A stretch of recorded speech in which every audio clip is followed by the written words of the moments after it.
Was it you, was it keeping the lights on so that I couldn't opening doors I don't remember anymore? Was it something you said, did you try to tell me? If you let me try, I know this is right, even if I fail 1,000 times.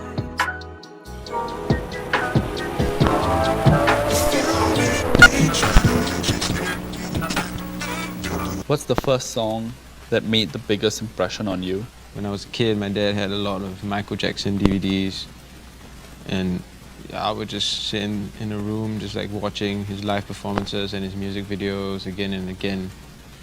The first song that made the biggest impression on me would have to be a song of his as well, and it's called Man in the Mirror. So that song I felt was really cool because it was written to himself. At the same time, like, I think self-reflection is a theme that everyone goes through. So yeah, that was a cool thing to witness as a kid.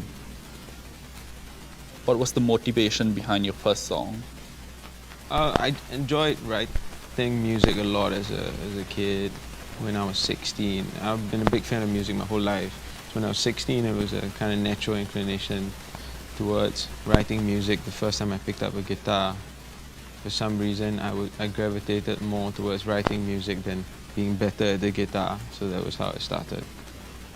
Do you have a particular methodology when it comes to songwriting?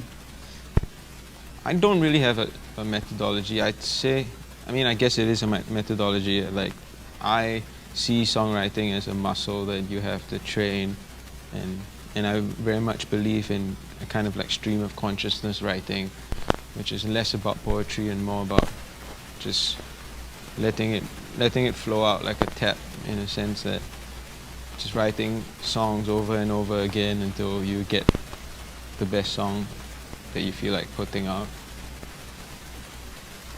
Is there a particular track of yours that continues to be personally significant today? I think the song that has stuck with me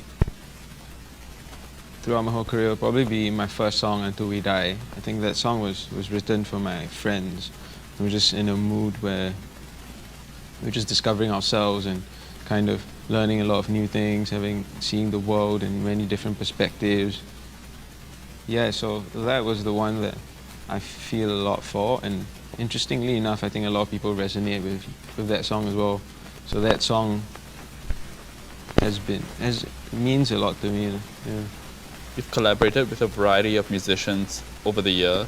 What lessons or experiences have you gathered from those interactions? Yeah, so I guess what I've learned from my career is to understand like many different perspectives, and I think being a young country and having our industry being developing at a very early stage, just made me learn a lot about how unique everyone can get, because we've got an internet at such a early time also. So the perspectives and the content we consume differs to a great extent, which actually can be a great advantage as well, and which is why I feel like we've got many talented people around. Yeah. You'll be releasing 10 tracks this year. What were you hoping to achieve with this solo body of work? What I like to achieve with these 10 songs, it's not much of an aim really. I'm just at this point of my career where I just want to learn more. I want to be able to collaborate with people that I want to collaborate with. I want to delve myself and force myself to write different kinds of music, to sit in different scenarios and in different environments, to come up with music that would make another person who is helping me create it happy.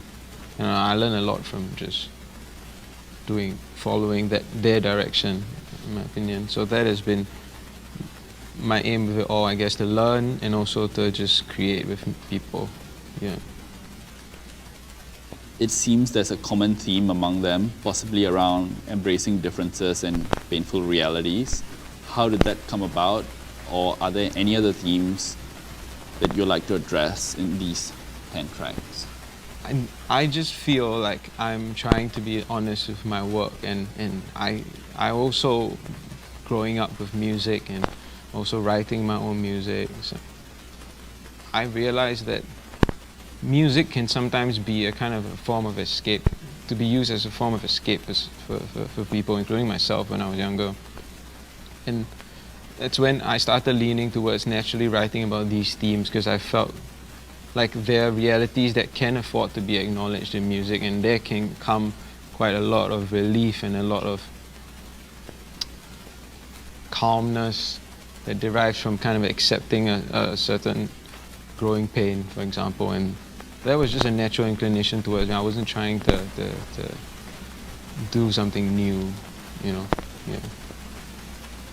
You'll be pledging half of the money you'll be making off these tracks to Singapore's Institute of Mental Health at the end of 2020. How would you describe your own mental health journey?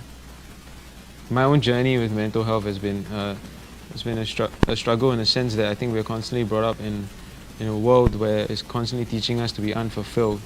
And also, like, being known for my music has kind of given me a bit of a struggle with identity, in the sense that I'm struggling to find myself, where at the same time trying to be somebody for somebody else, and that is quite interestingly actually intertwined with how you're perceived as an artist and how you may or may not like do well sometimes. Yeah. Some of your tracks, for example, Smile For Me, do touch on self-compassion. What resources for mental health would you like to see in Singapore?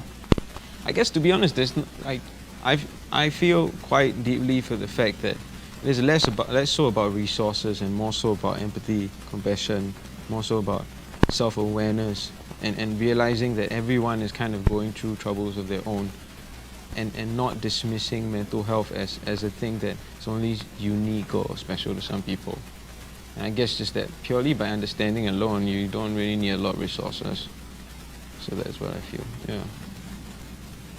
What is the most helpful advice you've received that continues to resonate today? I guess someone told me once, this advice that really stuck with me is that nobody understands you but you, and that really stuck with me for a long time, yeah. How do you feel about the future? I would say, like, I'm not so much about like thinking about the future, or thinking about, I think it's very much so of everyone being contented with the expectations that they have of themselves, and as they do that, then the future will naturally fall into place.